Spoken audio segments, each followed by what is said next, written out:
আকাশবাণী কলকাতা। খেলার খবর পড়ছে প্রিয়া বিশ্বকর্মা।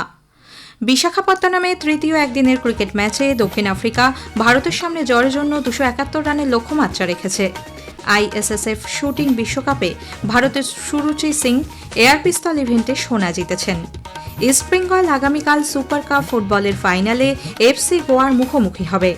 বিশ্বকাপ ফুটবল 2026-এর গ্রুপ বিন্যাস স্থির হয়েছে। আসছে বিস্তারিত খবরে। বিশাখাপত্তনমের এসিএ ভিডিসিএ ক্রিকেট স্টেডিয়ামে একদিনের ক্রিকেট সিরিজের তৃতীয় তথা শেষ ম্যাচে দক্ষিণ আফ্রিকা ভারতের সামনে জয়ের জন্য 271 রানের লক্ষ্যমাত্রা রেখেছে। ভারত টসে জিতে বোলিং করার সিদ্ধান্ত নেয়। দক্ষিণ আফ্রিকা প্রথমে ব্যাট করে 47 ওভার 5 বলে 270 রানে অল আউট হয়ে যায়।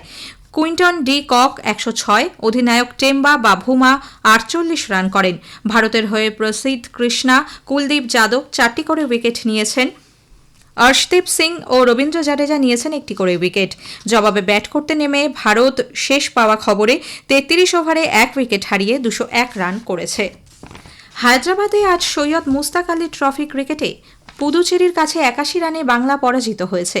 জয়ের জন্য 178 রানের লক্ষ্য নিয়ে ব্যাট করতে নেমে বাংলার ইনিংস 13 ওভার 5 বলে 96 রানে শেষ হয়ে যায়। এর আগে পুদুচেরি নির্ধারিত 20 ওভারে 5 উইকেটে করেছিল 177 রান। কাতারের দোহায় অনুষ্ঠিত আইএসএসএফ শুটিং বিশ্বকাপের ফাইনালে ভারতের সুরুচি সিং মহিলাদের 10 মিটার এয়ার পিস্তল ইভেন্টে সোনা জিতেছেন। দেশেরই সাইনাম রূপও জিতেছেন। সুরুচি 245.1 স্কোর করে সোনা জেতেন। সাইনাম 243.3 স্কোর করে রূপ পান। পুরুষদের 10 মিটার এয়ার পিস্তল ইভেন্টে সম্রাট রানা ব্রোঞ্জ জিতেছেন। গোয়ার ফতোর্তা স্টেডিয়ামে আগামীকাল সুপার কাপ ফুটবলের ফাইনালে ইস্টবেঙ্গল এফসি গোয়ার মুখোমুখি হবে। খেলা শুরু হবে সন্ধ্যে 7:30টায়। 2024 সালের চ্যাম্পিয়ন ইস্টবেঙ্গল এই নিয়ে তৃতীয়বার সুপার কাপের ফাইনালে উঠেছে। অন্যদিকে গতবারের চ্যাম্পিয়ন গোয়াও তৃতীয়বারের জন্য ফাইনাল খেলছে। ইস্টবেঙ্গলের সহকারী কোচ বিনো জর্জ জানিয়েছেন, ক্লাবের জন্য এটা গর্বের মুহূর্ত। কাপ পাওয়ার জন্য খেলোয়াড়রা শেষ পর্যন্ত লড়ে যাবেন। এফসি গোয়ার কোচ মানোলো মার্কোয়েস জানিয়েছেন, দুই দলের খেলোয়াড়দের মধ্যেই স্নায়ুর চাপ থাকবে। উপভোগ্য ফাইনাল হবে বলে তিনি আশা প্রকাশ করেন। আমেরিকার ওয়াশিংটনের John F Kennedy Center for performing আর্টসে গতকাল বিশ্বকাপ ফুটবলের গ্রুপ বিন্যাস নির্ধারিত হয়েছে।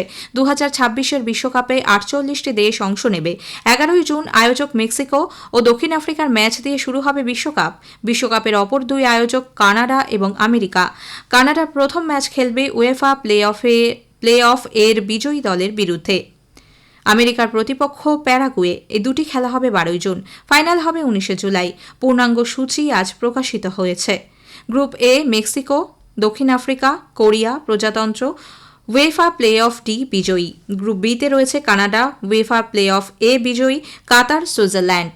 গ্রুপ সিতে রয়েছে Brazil, Morocco, Haiti, Scotland. Group ডিতে America, Paraguay, Australia UEFA playoff C বিজয়ী। আন্তর্জাতিক ফুটবলের বিশ্বব্যাপী নিয়ামক সংস্থা ফিফা আগামী বছরে পুরুষদের বিশ্বকাপের ড্র অনুষ্ঠানে মার্কিন রাষ্ট্রপতি ডোনাল্ড ট্রাম্পকে নবঘোষিত ফিফা শান্তি পুরস্কারের প্রথম বিজয়ী হিসেবে ঘোষণা করেছে। ওয়াশিংটন ডিসিতে 2026 বিশ্বকাপের ড্র অনুষ্ঠানে পুরস্কার গ্রহণের সময় ট্রাম্প বলেছিলেন, বিশ্ব এখন আরও নিরাপদ হয়ে উঠেছে। ফিফা সভাপতি এবং ট্রাম্পের ঘনিষ্ঠ মিত্রদের অন্যতম Gianni Infantino Kennedy Center for the performing arts মঞ্চে এই সম্মাননা প্রদান করে বলেন, বিশ্বজুড়ে শান্তি ও ঐক্যের প্রচারের জন্য মার্কিন রাষ্ট্রপতি ট্রাম্পের ব্যতিক্রমী এবং অসাধারণ পদক্ষেপের স্বীকৃতিস্বরূপ তাকে এই পুরস্কারের জন্য নির্বাচিত করা হয়েছে। পুরুষদের এফআইএইচ জুনিয়র হকি বিশ্বকাপে আগামীকাল প্রথম সেমিফাইনালে স্পেন আর্জেন্টিনার এবং দ্বিতীয় সেমিফাইনালে ভারত জার্মানির মুখোমুখি হবে। দুটি ম্যাচই হবে চেন্নাইয়ের মেয়র রাধাকৃষ্ণন স্টেডিয়ামে। প্রথম সেমিফাইনাল ম্যাচ বিকেল 5:30টায় এবং দ্বিতীয় সেমিফাইনাল ম্যাচ রাত 8টায় শুরু হবে। দুবাইয়ে আগামী 10 থেকে 13 ডিসেম্বর এশিয়ান ইউথ প্যারা গেমসের আসর বসতে চলেছে। এই নিয়ে দুবাইয়ে দ্বিতীয়বার এই প্রতিযোগিতা হতে চলেছে। 35টি দেশের 1,500-এরও বেশি ক্রীড়াবিদ প্যারা অ্যাথলেটিক্স, প্যারা সাঁতারু 11টি ইভেন্টে অংশ নেবেন। শেষ করার আগে খবরের বিশেষ কিছু অংশ আরও একবার। বিশাখাপত্তনমে তৃতীয় একদিনের ক্রিকেট ম্যাচে দক্ষিণ আফ্রিকা ভারতের সামনে জয়ের জন্য 271 রানের লক্ষ্যমাত্রা রেখেছে। আইএসএসএফ শুটিং বিশ্বকাপে ভারতের সুরুচি সিং এয়ার পিস্তল ইভেন্টে সোনা জিতেছেন। খেলার খবর শেষ হলো। এরপরের খবর রাত 10টায়।